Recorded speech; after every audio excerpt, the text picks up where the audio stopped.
Hello students. तो पिछले video में हम लोगों ने क्रिस्टलाइजेशन टॉपिक पे एंड किया था। ये स्टार्ट करने वाले थे ये टॉपिक। तो इस टॉपिक में हम लोग क्या समझेंगे, ये भी एक तरह का सेपरेशन टेक्निक है और इससे भी चीज़ों को सेपरेट किया जाता है। सॉलिड मिक्सचर्स जो होते हैं, सॉलिड फॉर्म में जो हमारे कुछ सब्सटेंस मटेरियल होते हैं, केमिकल्स, उनको क्रिस्टलाइज करके उनका प्योर फॉर्म हम लोग सेपरेट करते हैं और इम्प्योरिटी को अलग करते हैं। ठीक, इम्प्योरिटी को रिमूव करते हैं, फेंक देते हैं, जो भी करते हैं। तो यानी अल्टीमेट इसका एम यही है कि हमको प्योर फॉर्म चाहिए इसका। ठीक ना। तो क्रिस्टलाइजेशन में स्पेशली जो केस दिया है आपके बुक में वो क्या है, कॉपर सल्फेट का। कॉपर सल्फेट, कॉपर सल्फेट, ठीक ना, जिसका दूसरा नाम है ब्लू विट्रॉल। ब्लू विट्रॉल, और जिसका केमिकल फार्मूला क्या है, CuSO4.5H2O। Copper sulphate pentahydrate. Pentahydrate मतलब 5 वाटर के इसमें मॉलिक्यूल हैं, इसलिए पेंटाहाइड्रेट, कॉपर सल्फेट पेंटाहाइड्रेट। तो मान लीजिए कि कॉपर सल्फेट ब्लू कलर का पाउडर इसका है। ठीक है, कांच का ग्लास ले लेते हैं, एक जो बीकर ले लेते हैं, बीकर ग्लास का बना हुआ, कांच का बना हुआ, और क्या करते हैं उसमें पाउडर भर लेते हैं कॉपर सल्फेट का। ठीक है, कॉपर सल्फेट का पाउडर्ड फॉर्म, जैसा नमक होता है उसी तरह का ब्लू कलर का रहेगा इसका पाउडर। ठीक, इसमें फिर हाफ कप वाटर ले लेते हैं, H2O यानी पानी, इसमें डाल देते हैं, फिर इसको स्टेयर करते हैं, खोलते हैं। ठीक ना, स्टेयर करते हैं,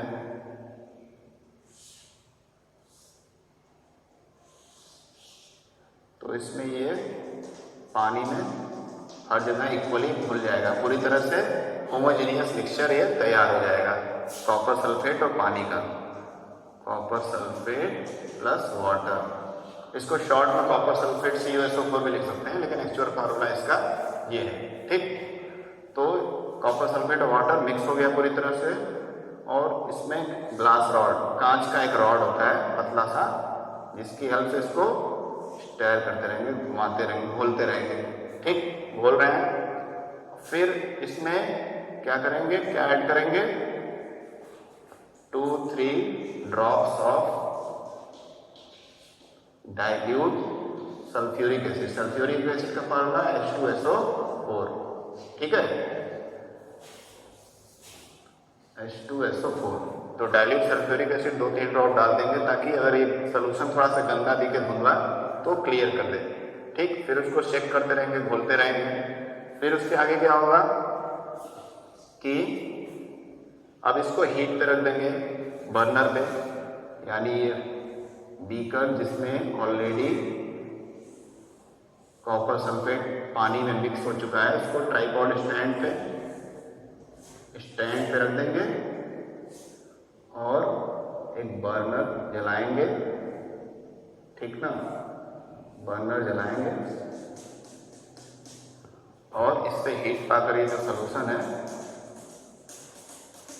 थोड़ा गाढ़ा होता जाएगा, कंडेंस नहीं, विस्कस हो जाएगा। विस्कस यानी गाढ़ा हो जाएगा, और इसमें ग्लास रॉड तो रहेगा ही, जिसकी मदद से इसको लगातार हल्का हल्का घोलते रहेंगे, हल्का हल्का इसको सर्कुलेट करते रहेंगे, मिक्स करते रहेंगे, और इसको टेस्ट करने के लिए बाहर निकाल के ग्लास रॉड को फूकेंगे, थोड़ा सा उसका सोल्यूशन लेकर के फूकेंगे। अगर तुरंत फूकने पे, ठंडा होने पे सॉलिड उसमें पाउडर बन रहा है, यानी इसका अर्थ है कि वो क्रिस्टलाइजेशन पॉइंट आ गया है।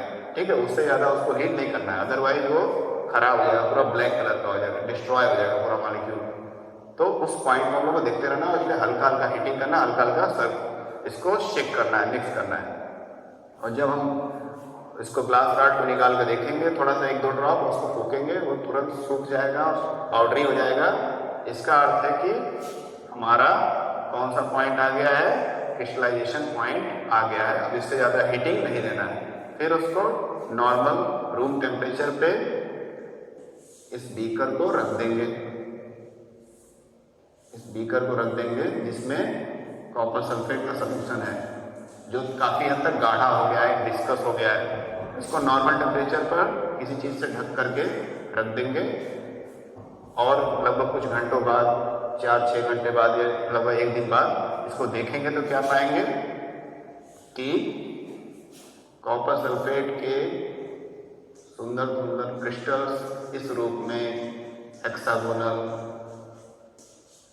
काफ़ी सुंदर ब्लू कलर के चमकीले क्रिस्टल ढेर सारे यहाँ पे इसमें इकट्ठा हो जाएंगे एक तरफ, और एक तरफ पूरा लिक्विड रहेगा हल्का ब्लू कलर का, यानी वो इम्प्योरिटी है। जो हमारा प्योर फॉर्म है वो क्रिस्टल के फॉर्म में रहेगा, ठीक है, क्रिस्टल, कॉपर सल्फेट क्रिस्टल, और बाकी जो साइड में थोड़ा सा सोल्यूशन लिक्विड बचा रहेगा, वाटर और उसके साथ कुछ कलरफुल ब्लू कलर का कुछ सोल्यूशन, तो वो हमारा क्या रहेगा, इम्प्योरिटी रहेगा, ठीक ना। तो इस तरह से क्रिस्टलाइजेशन करके हम लोग किसी भी सॉलिड मिक्सचर में से इम्प्योरिटी को हटा सकते हैं और प्योर क्रिस्टल निकाल सकते हैं, उसको प्योर कर सकते हैं। सिमिलर प्रोसेस हम लोग सॉल्ट के लिए भी कर सकते हैं। सी वाटर रहता है, सी वाटर में से हम लोग क्या निकालते हैं, सॉल्ट, ठीक है, क्या करके, इवेपोरेशन करके, इवेपोरेशन करेंगे तो सी वाटर में से वाटर रिमूव हो जाएगा वेपर के फॉर्म में, हमारा क्या बचेगा, सॉल्ट। लेकिन ये इम्प्योर रहता है, सॉल्ट जो ऐसे करके बनता है, उसको प्योर करना पड़ता है इसी तरह के प्योरिफिकेशन या क्रिस्टलाइजेशन मेथड से, ठीक है। लेकिन हर क्रिस्टलाइजेशन मेथड में एसिड डालने की जरूरत नहीं है, ये भी ध्यान देने वाली बात है, ठीक है। यानी कि हर क्रिस्टलाइजेशन में सेम स्टेप करेंगे कि एसिड डालना ही है, तो वो जरूरी नहीं है, ठीक। तो इसको भी सॉल्ट को क्रिस्टलाइज करेंगे तो साफ क्लियर होता है, मतलब उसमें इम्प्योरिटी हट जाती है और सॉल्ट हमारा क्रिस्टल बच जाता है।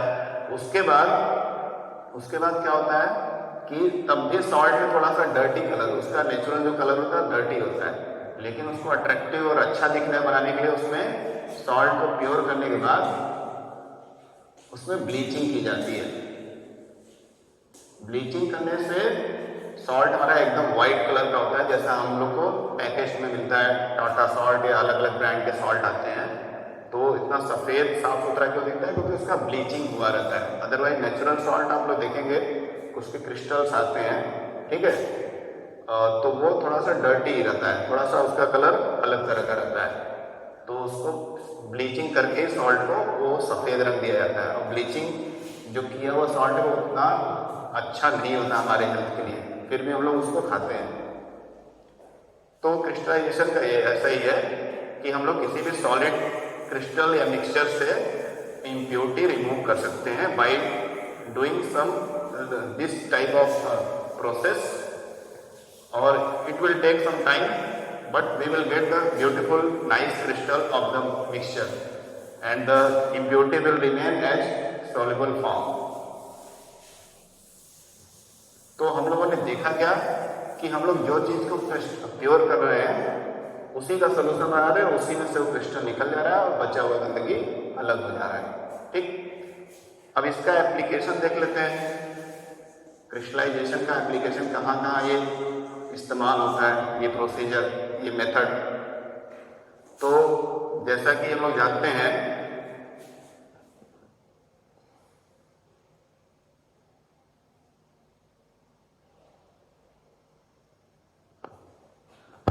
हेलो, हाँ, तो जैसा कि जानते हैं कि सॉल्ट वाला भी हम लोगों ने पढ़ा कि सॉल्ट फ्रॉम सी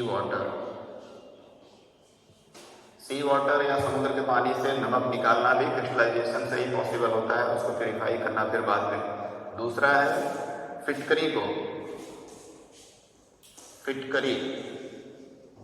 फिटकरी यानी जिसको पोटैश एलम बोलते हैं, पोटैश एलम या केवल एलम बोलते हैं, ठीक ना। तो उसको भी वेरीफाई करके उसका क्रिस्टल बनाना, ये भी इसी मेथड से पॉसिबल हो पाता है क्रिस्टलाइजेशन से।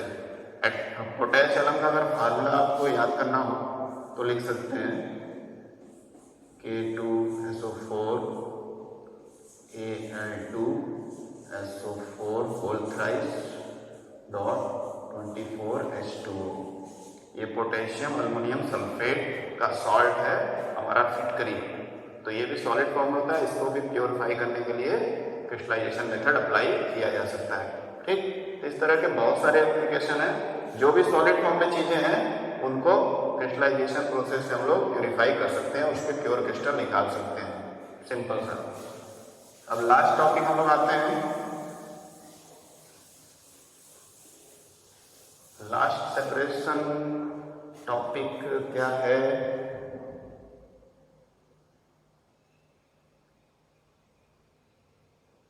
एक्चुअली सेपरेशन लास्ट टॉपिक एक तरह से ये इसी क्रिस्टलाइजेशन का ही कर सकते हैं या थोड़ा सा उससे रिलेटेड है, अलग कर सकते हैं। Water purification of water, purification of water, पानी का शुद्धिकरण करना, पानी को साफ करना। क्योंकि पानी की समस्या बहुत ज़्यादा है हमारे अर्थ पर। पानी तो बहुत ज़्यादा अवेलेबल है, लेकिन प्योर वाटर जो ड्रिंकेबल या पोर्टेबल वाटर है वो बहुत ही कम है। तो उसका प्योरिफिकेशन करना बहुत ज़रूरी है हम लोग को सर्वाइव करने के लिए। पीने का पानी जरूरी होना है, और पीने का पानी कैसा होना चाहिए? प्योर। अदरवाइज गंदा पानी पिएंगे तो हमारे हेल्थ को ही अफेक्ट करेगा, है ना। तो प्योरिफिकेशन ऑफ वाटर, तो इसमें इसकी बहुत ज़्यादा डिमांड है। पानी हर क्षेत्र में चाहता है, खाने पीने से नहाने धोने, और अलग इंडस्ट्रीज में भी चाहता है। फूड प्रोसेसिंग इंडस्ट्री जहाँ बहुत सारे खाने पीने के सामान बनते हैं, पैकेजिंग में बनते हैं, तो वहाँ भी पानी की ज़रूरत है। तो इसलिए ये बहुत ही बड़ा टास्क है।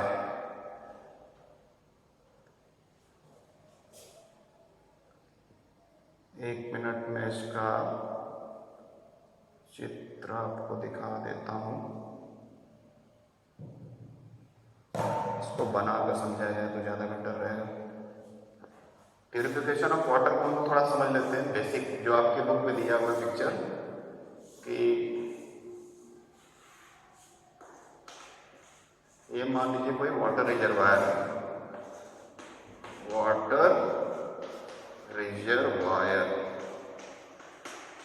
ठीक ना।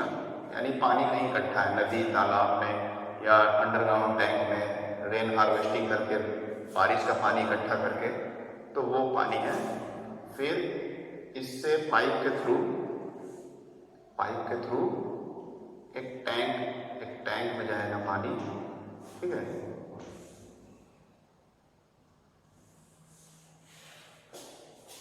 ठीक, ये एक रफ डायग्राम में बना रहा हूँ जो आपको कॉन्सेप्ट क्लियर कर सकता है। वैसे भी आपको समझ में आ जाएगा बुक में देखेंगे तो यहाँ से डायरेक्टली नदी या तालाब से जो भी पानी लिया जा रहा है या अंडरग्राउंड जमीन से अंदर से लिया जा रहा है, तो वो यहाँ से पानी आएगा नदी से, ठीक है, और फिर इस टैंक में जाएगा। पहला टैंक का नाम क्या है? Sedimentation tank.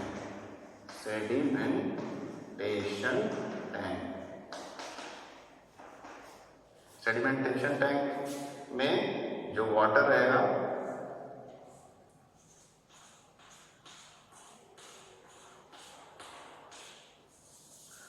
उसमें जितने भी सैंड, सॉयल या फिर अदर कंकड़ पत्थर, छोटे छोटे टुकड़े जो भी हैं, वो नीचे सेटल डाउन हो जाएगा, बॉटम में बैठ जाएगा, और ऊपर पानी बचा रहेगा, ठीक है। ये पानी थोड़ा सा डर्टी लगेगा, ठीक ना, थोड़ा गंदा धुंधला सा दिखेगा। अब ये जाएगा अगले टैंक में पानी, क्योंकि सारा गंदगी तो नीचे बैठ गया। जो बड़े बड़े पार्टिकल हैवी थे, भारी भरकम थे, वो नीचे बैठ गए। और ये सेडिमेंटेशन इसलिए टैंक इसको बोला जाता है, क्योंकि सारे सेडिमेंट जो छोटे छोटे पार्टिकल होते हैं, बालू, मिट्टी, पत्थर, कंकड़ छोटे छोटे, वो यहीं पे सेटल डाउन हो जाते हैं। फिर आगे जो धुंधला सा गंदा पानी है वो दूसरे टैंक में जाएगा, वो दूसरे टैंक में जाएगा,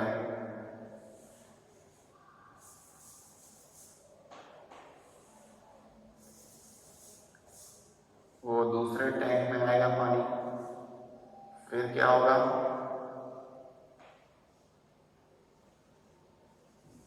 एक मिनट, यहाँ पे थोड़ा दूसरा टैंक हो गया। ठीक, तो पहले सेडिमेंटेशन टैंक, दूसरा लोडिंग टैंक। लोडिंग टैंक,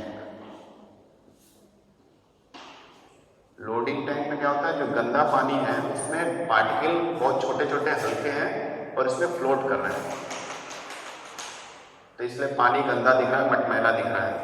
तो यहाँ पे पानी आएगा वो, और प्रेशर अप्लाई किया जाएगा तो सारा जो तैरता हुआ पार्टिकल है पानी में वो भी फाइनली यहाँ पे इकट्ठा हो जाएंगे। जो भी बचे कुछ पार्टिकल हैं जिससे पानी मटमैला दिख रहा है वो भी इसमें प्रेशर अप्लाई करने पे ये नीचे बैठ जाएंगे। अब हमारा क्लियर वाटर इधर आ गया। ठीक, फिर आ गया इसमें क्लियर वाटर, इसमें आ गया तो ये फिल्ट्रेशन टैंक। फिल्ट्रेशन टैंक यहाँ पर है। ठीक, ये थर्ड टैंक है, फिल्ट्रेशन टैंक। ठीक है, फिल्ट्रेशन टैंक। अब इसमें क्या होता है, सबसे नीचे बड़े बड़े पार्टिकल रहेंगे, ग्रेवल्स, इसमें ये सेटअप बना रहेगा ग्रेवल्स। उसके ऊपर थोड़ा इससे छोटे छोटे पार्टिकल रहते हैं, इसमें ये एडजस्ट किए गए रहते हैं, इसमें भरे रहते हैं फिल्ट्रेशन टैंक में, ताकि बचे कुचे जो भी पार्टिकल हैं वो यहाँ पर फाइनली सेपरेट हो जाए, अलग हो जाए, प्योरीफाई हो जाए। प्योरीफाई मतलब एलिमिनेट हो जाए हमारा पानी और प्योरीफाई हो जाए, क्योंकि लगातार एक ही बार में तो प्योरीफाई होगा नहीं, स्टेप बाय स्टेप पार्टिकल के साइज के आधार पर प्योरीफिकेशन होगा। तो ये बड़े बड़े ग्रेवल्स हो गए, फिर उससे छोटे छोटे स्मॉल ग्रेवल्स, छोटे कंकड़ पत्थर जो होते हैं, उसके ऊपर सैंड,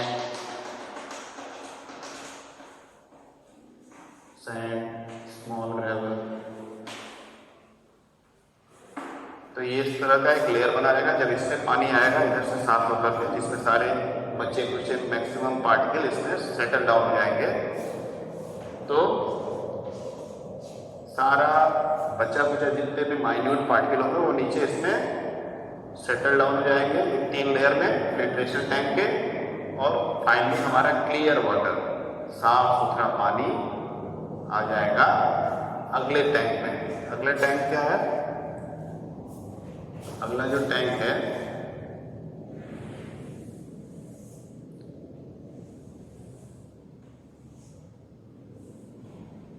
तो अगला जो टैंक है उसको क्या बोलते हैं, chlorination tank. Chlorination tank, chlorination tank में क्लोरीन टैबलेट या ब्लीचिंग पाउडर ऐड किया जाता है। ठीक ना, इसमें पानी भरा गया यहाँ से आकर के, और सारे पार्टिकल इसमें से खत्म हो गए, केवल माइक्रोब्स वगैरह जो होंगे जो हार्मफुल है हमारे लिए, हमारे स्वास्थ्य के लिए, उनको मारने के लिए इसमें क्लोरीन टैबलेट या फिर ब्लीचिंग पाउडर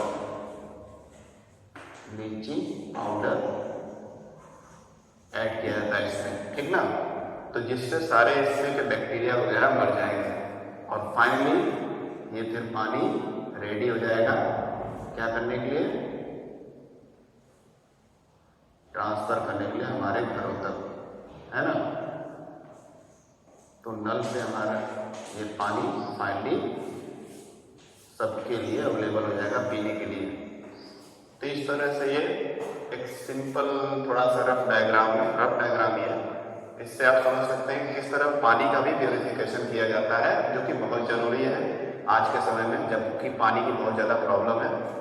तो साफ पानी पीना बहुत ज़रूरी है। तो उसके लिए सबसे पहले पानी कहीं से जो इकट्ठा पानी है अंडरग्राउंड या नदी तालाब से वो लेंगे, सेडिमेंटेशन टैंक में जाएगा वो पानी, वहाँ पे सारे मैक्सिमम बड़े बड़े पार्टिकल, हैवी पार्टिकल सेटल हो जाएंगे। फिर गंदा मटमैला थोड़ा पानी, ये तो बहुत गंदा रहा होगा, इसमें थोड़ा मटमैला हो गया क्योंकि मैक्सिमम पार्टिकल सेटल हो गए। अगले टैंक में, लोडिंग टैंक में, यहाँ पे प्रेशर अप्लाई किया जाएगा, तो जो इसमें फ्लोट कर रहे थे, तैर रहे थे छोटे छोटे पार्टिकल, इसकी वजह से वो मटमैला पानी दिख रहा था, डर्टी दिख रहा था, वो भी फाइनली सेटल हो जाएंगे। अब थोड़ा और क्लियर हो गया पानी, उसके बाद जो भी बच्चे कुछ और छोटे उससे छोटे पार्टिकल होंगे वो इस फिल्ट्रेशन टैंक में steel layer, gravel, small gravel, बड़े कंकड़, छोटे कंकड़, उसके ऊपर बालू के लेयर से वो भी फिल्टर आउट हो जाएंगे और फाइनली फिर ये जाएंगे क्लोरिनेशन टैंक में, पानी जाएगा फाइनल, जहाँ पे क्लोरीन टैबलेट या ब्लीचिंग पाउडर ऐड करके उसमें से सारे माइक्रोब्स या बैक्टीरिया को मार दिया जाएगा और तब ये पानी फुल्ली सूटेबल हो जाएगा पीने के लिए और सप्लाई करने के लिए। तो इस तरह का सेटअप रहता है। कहीं भी पानी जो सप्लाई करने वाला सिस्टम रहता है, चाहे गवर्नमेंट ऑर्गेनाइजेशन हो या कोई म्यूनसिपल कॉरपोरेशन या फिर कोई जो रहती है बिल्डिंग है उनका सप्लाई वाला पानी जो होता है वो इस तरह का सेटअप होता होगा, अदरवाइज पानी प्योरीफाई नहीं हो सकता। ठीक ना, और बिना प्योरीफाई किए पीना तो यानी स्वास्थ्य के लिए हानिकारक है। तो ये सेटअप फॉलो करना ही पड़ता है सभी ऑर्गेनाइजेशन को। Then only we will be able to drink neat and clean and safe water, otherwise we will get affected by many disease related with water disease like diarrhea और बहुत सारी बीमारियां जो होती हैं, टाइफाइड जो गंदे पानी से होती हैं, तो उनसे बचना है तो ये सारे प्रोसीजर सही से फॉलो करने जरूरी हैं। ठीक, तो ये भी एक एप्लीकेशन हो गया सेपरेशन टेक्निक का, इसमें कई सारे मेथड अप्लाई हो गए, है ना। और इससे तो इस तरह से हम लोग देखें कि जो चैप्टर का नाम था is matter pure around us, यानी हमारे आसपास जो चीजें हैं क्या प्योर हैं, ये चैप्टर का नाम था।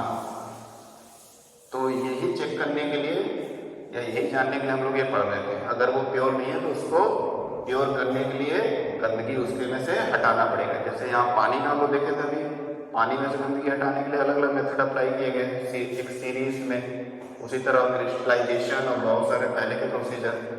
तो हमको जो चीज़ चाहिए मिक्सचर में से वो हमारे लिए प्योर है और बाकी जो अलग चीज़ निकल गया वो इम्प्योर है ना। तो सेपरेशन टेक्निक यही हम उनको हेल्प करता है कि हम प्योर प्राप्त करें और इम्प्योर को रिमूव कर दें। ठीक, अब एक लास्ट छोटा सा टॉपिक है, ये जो आप पिछले क्लास में लोअर क्लासेस में पढ़े होंगे, चेंजेस यानी initial and final state of anything change. किसी भी वस्तु का, किसी भी चीज का इनिशियल प्रारंभिक अवस्था शुरू में जो जैसा था और बाद में कैसा था, जब वो चेंज हो जाए तो उसी को एक चेंज प्रोसेस बोलते हैं, प्रक्रिया, परिवर्तन बोलते हैं। अब चेंज कितने प्रकार के होते हैं? 2 प्रकार के, फिजिकल चेंज और केमिकल चेंज। ठीक है, 2 तरह के चेंज है, फिजिकल चेंज है, केमिकल चेंज। फिजिकल चेंज यानी ऐसा चेंज जिसमें किसी ऑब्जेक्ट का या किसी सब्सटेंस का फिजिकल प्रॉपर्टी चेंज हो। ठीक है, फिजिकल प्रॉपर्टीज क्या होता है? Colour, size, shape, physical state, sound, smell etcetera. ऐसी प्रॉपर्टी जिसको हम लोग महसूस करके देख सके वो अधिकतर क्या होती है? फिजिकल चेंज होती है, जिसको टच करके महसूस कर सके। तो किसी चीज के, किसी वस्तु के कलर में चेंज हो, उसके साइज में, शेप में, फिजिकल स्टेट यानी solid to liquid, liquid to gas, या उसकी आवाज में, स्मेल में, ये कुछ जो है प्रॉपर्टी, ये फिजिकल प्रॉपर्टीज है।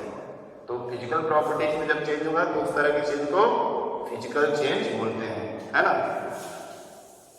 जैसे कि एक एग्जांपल लेते हैं, लिक्विड वाटर, लिक्विड वाटर यानी पानी। अब इसको फ्रीज किए तो क्या हो गया? आइस, सॉलिड वाटर हो गया, वाटर का सॉलिड फॉर्म। अब इसको मेल्ट किए, उल्टा कर दिए प्रोसेस, तो वापस वाटर हो गया, ठीक ना। तो यहाँ पे आप देख रहे होंगे कि पानी को जब फ्रीज किया गया, बहुत कूल किया गया, तो ये आइस में कन्वर्ट हो गया, और आइस को मेल्ट किया गया यानी गर्माया गया, हीट दिया गया, तो वापस लिक्विड चेंज हो गया। ये प्रक्रिया जो है एक तरह से क्या हो रही है, रिवर्स हो रही है, साइक्लिक प्रोसेस, रिवर्सिबल। इसलिए फिजिकल चेंज को क्या बोला जाता है, रिवर्सिबल चेंज। यहाँ पर जो प्रोसेस है वो रिवर्स हो सकता है, ठीक है। जैसा आप देख रहे हैं, वाटर को जैसे हीट करेंगे तो वेपर में कन्वर्ट होगा, चेंज होगा, और वेपर में जब कंडेंस करेंगे, कूल करेंगे, तो वापस लिक्विड में चेंज होगा, है। तो यहाँ सारे जो फिजिकल प्रोसेस क्या होते हैं, रिवर्सिबल होते हैं, ठीक है। मोस्टली सारे आपके बुक में भी फिलहाल लिखा है, लेकिन हायर क्लास में आप जाएंगे तो सभी ऐसे नहीं होते हैं। कुछ फिजिकल चेंज और कुछ केमिकल चेंज रिवर्सिबल होते हैं, कुछ नहीं भी होते हैं, ठीक। तो फिजिकल चेंज फिलहाल आप समझिए कि रिवर्सिबल होते हैं, जैसा कि यहाँ फिजिकल स्टेट में चेंज हो रहा है, liquid to solid, solid to liquid हो रहा है ना। और फिजिकल चेंज में यही दो प्रॉपर्टी हो गया, एक तो रिवर्सिबल होता है, रिवर्सिबल, और दूसरा क्या होता है कि no new substance form, no new substance form.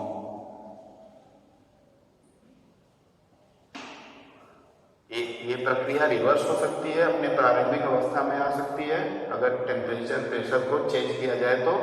और दूसरा इसकी प्रॉपर्टी क्या है फिजिकल चेंज की, कि कोई भी नया चीज नहीं बनता है। जैसे यहाँ पानी चाहे लिक्विड फॉर्म में हो चाहे आइस फॉर्म में, वो पानी है, यानी उसका फार्मूला क्या रहेगा, हमेशा H2O ही रहेगा। इसके फार्मूले में कोई केमिकल चेंज नहीं हो रहा है, कुछ नया नहीं बन रहा है। तो इस तरह के चेंज को फिजिकल चेंज बोलते हैं। These are the two basic property of a physical change, ठीक। और जैसे कि और क्या देख सकते हैं, जैसे साइज एंड शेप का ले सकते हैं एग्जाम्पल, कि किसी लकड़ी को काट दिए या किसी पेपर को काट दिए सीजर से, तो क्या वो नया कुछ बन गया, नहीं, वो लकड़ी का टुकड़ा हो गया, उसका शेप एंड साइज चेंज हो गया, लेकिन लकड़ी का जो केमिकल कंपोजिशन है, जिस केमिकल से बना है, वो वही रहेगा, चाहे उसके छोटे छोटे टुकड़े कर दे चाहे बड़े टुकड़े कर दे, है ना। तो ये इस तरह से क्या हो गया कि कोई भी नया सब्सटेंस नहीं बना, तो अल्टीमेटली ये क्या इंडिकेट कर रहा है, फिजिकल चेंज की तरफ इंडिकेशन कर रहा है, ठीक। अब केमिकल चेंज जल्दी समझ लेते हैं।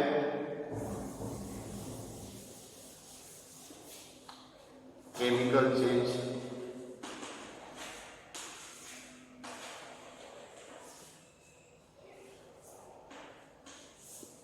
केमिकल चेंज में क्या होता है, जस्ट रिवर्स होता है फिजिकल चेंज के। फिजिकल चेंज में जो चीजें होती है उसमें जस्ट उल्टा।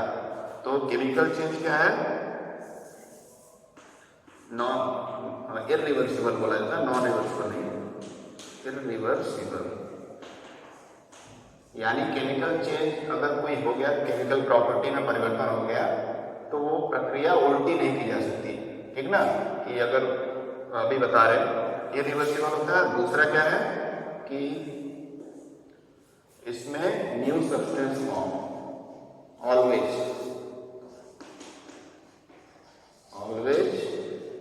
न्यू सब्सटेंस फॉर्म्स, ठीक है। तो केमिकल चेंज एक इररिवर्सिबल प्रोसेस है, यानी ऐसी प्रक्रिया है जिसको वापस उसकी ओरिजिनल अवस्था में नहीं लाया जा सकता अगर वो ऐसा परिवर्तन एक बार हो गया। और दूसरा है, इस केमिकल चेंज में हमेशा ही नया सब्सटेंस बनता है। जैसे कि एग्जांपल के लिए आप देखेंगे कि सबसे सिंपल सा आपको एग्जांपल दिया जाता है छोटे क्लास में, मिल्क टू कर्ड, ठीक ना। मिल्क में लैक्टोज शुगर होता है, लैक्टोज, और लैक्टोबैसिलस बैक्टीरिया, लैक्टोबैसिलस जो बैक्टीरिया है वो मिल्क पे रिएक्शन करके इसको किसमें कन्वर्ट कर देता है, लैक्टिक एसिड में। लैक्टोज से लैक्टिक एसिड बन गया, इसलिए इसका टेस्ट खट्टा हो जाता है और इसका सब कुछ चेंज हो जाता है, यानी एक नया केमिकल बन गया, एक नया चीज बन गया। और जब नया चीज कुछ बने तो उसको क्या बोलेंगे, केमिकल चेंज, है ना। और ये इररिवर्सिबल भी है, यानी दही से वापस दूध नहीं बना सकते कि दही को पानी में घोल दिए तो वापस वो दूध बन जाएगा, नहीं, क्योंकि उसका टेस्ट और सारा उसका केमिकल नेचर जो है वो पूरी तरह से बदल गया है ना, इसलिए इरिवर्सिबल है, वापस ये रिवर्स नहीं हो सकता है केमिकल चेंज कोई भी। एक और एग्जाम्पल अगर देखा जाए इसके अलावा, जैसे कि carbon plus oxygen give rise to carbon dioxide. Carbon का मतलब है कोयला, ठीक है, सी फॉर कोल या कार्बन इसको बोल सकते हैं। तो कोयले को जब ऑक्सीजन में जलाते हैं, ऑक्सीजन के प्रेजेंस में, तो कार्बन डाइऑक्साइड गैस मिलता है। गैस के लिए अपर साइड शो करते हैं क्योंकि गैस ऊपर की तरफ उड़ता है। तो कार्बन ऑक्सीजन मतलब कोयला ऑक्सीजन के प्रेजेंस में जला तो CO2 गैस बना। अब क्या ये CO2 गैस से वापस कार्बन और ऑक्सीजन अलग हो जाएंगे? नहीं। तो ये किस तरह का चेंज है? Chemical change. एक तो यहाँ कुछ नया बन रहा है, कार्बन अलग है, अब बाद में क्या बन रहा है? Carbon dioxide. यहाँ अकेला कार्बन था, यहाँ बाद में CO2 हो गया ऑक्सीजन से मिल करके, है ना। तो कुछ नया बन रहा है, न्यू सब्सटेंस, इसलिए केमिकल चेंज का इंडिकेशन दे रहा है। और दूसरा है कि ये CO2 गैस से वापस ऑक्सीजन वापस नहीं निकाला जा सकता, तो ये इरिवर्सिबल भी है, रिवर्स नहीं हो सकता है। तो इस तरह से काफ़ी सारे आप फिजिकल एंड केमिकल चेंजेस या चेंजेस के बारे में पढ़े होंगे अपने पिछले क्लासेस में। इस क्लास में भी ज़्यादा नहीं पढ़ना है, बस थोड़ा सा ये समझना था। ओवरऑल चेंज का मतलब यही है कि किसी चीज़ के प्रारंभिक अवस्था, इनिशियल स्टेज और फाइनल स्टेज में जो कुछ वेरिएशन होता है उसको हम लोग क्या बोलते हैं? वेरिएशन यहाँ लिख देंगे,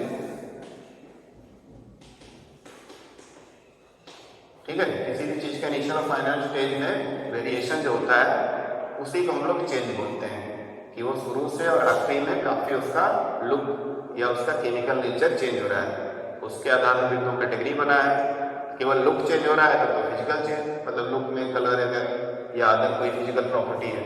लेकिन केमिकल चेंज में क्या होगा कि कुछ नया ही बन जाएगा, लुक के साथ साथ उनका टेस्ट और बहुत सारी चीज़ें चेंज हो जाएंगी और रिवर्स भी नहीं होगा, है ना। तो ये सब है। तो फिलहाल आज के लिए इतना ही, और इस तरह से ये चैप्टर एंड होता है। अगर आपको कोई प्रॉब्लम हो या कुछ हो डाउट्स तो आप पूछ सकते हैं। Okay, thank you.